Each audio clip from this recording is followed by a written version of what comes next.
नमस्कार, मैं डॉक्टर गौरी शंकर असाटी, वरिष्ठ अस्थि रोग विशेषज्ञ, अपोलो हॉस्पिटल बिलासपुर में पदस्थ हूँ। मैं 2003 से इस अपोलो हॉस्पिटल बिलासपुर में ऑर्थोपेडिक विभाग में अपनी सेवाएं दे रहा हूँ। आज चिकित्सीय विज्ञान के जागरूकता के संदर्भ में ऑस्टियोपोरोसिस पे मैं अपने विचार व्यक्त करना चाहता हूँ। ऑस्टियोपोरोसिस एक मेडिकल साइंस में आज के संदर्भ में ये बहुत बड़ी समस्या बन चुकी है। इसको साइलेंट डिसीज के नाम से भी जाना जाता है। ऑस्टियोपोरोसिस नॉर्मली जैसे जैसे हमारी एज बढ़ती है, हड्डियों की कमजोरियों से संदर्भ में ये रहती है।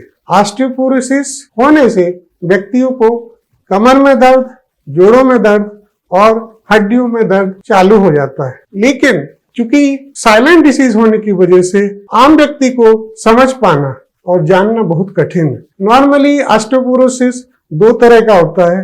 इसमें primary osteoporosis and secondary osteoporosis बोलते हैं।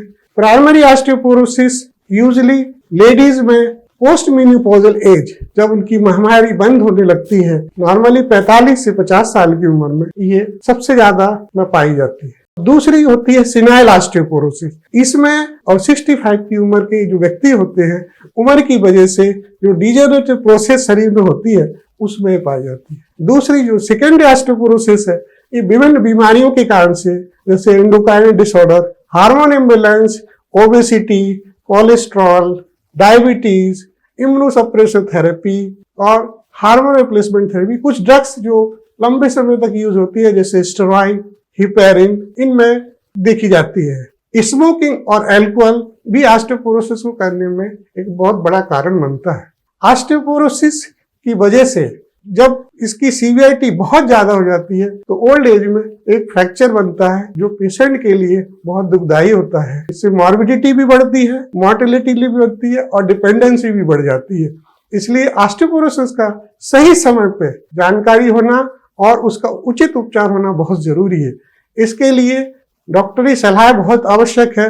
कभी भी कमर में तकलीफ हो, दर्द बहुत ज्यादा हो, कई महीनों से चल रहा हो, जिसके कारण से व्यक्ति को रोजमर्रा की अपनी दिनचर्या करने में तकलीफ होती हो, या जोड़ों में दर्द हो, हड्डियों में दर्द हो, तो डॉक्टर से संपर्क करके उसका उचित इलाज कराना चाहिए।